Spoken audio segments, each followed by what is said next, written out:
ఇంకోసారి ఆలోచించవచ్చు కదా నాన్న. ఎంత ఆలోచించినా ఇంతకు మించిన మార్గం కనిపించట్లేదమ్మా. బాగున్నారా? ఆలోచించకూడదు, ఇంత మంచి పొలం అమ్మేస్తాను. ఆలోచించడానికి ఏం లేదయ్యా. నాకున్న అరెకరం పొలమా నా కొడుకు జీవితం అని ఆలోచిస్తే నా కొడుకు జీవితమే కనిపిస్తుంది అయ్యా. అవును, ఎందుకు అమ్మేస్తాను?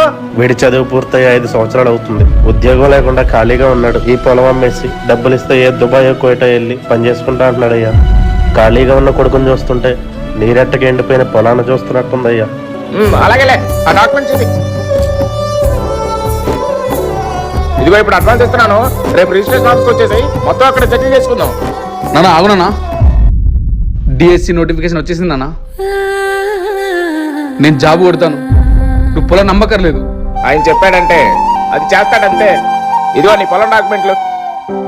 అమ్మా సీత, పేదవాడి కన్నీటి విలువ తెలిసిన ఒకే ఒక్క నాయకుడు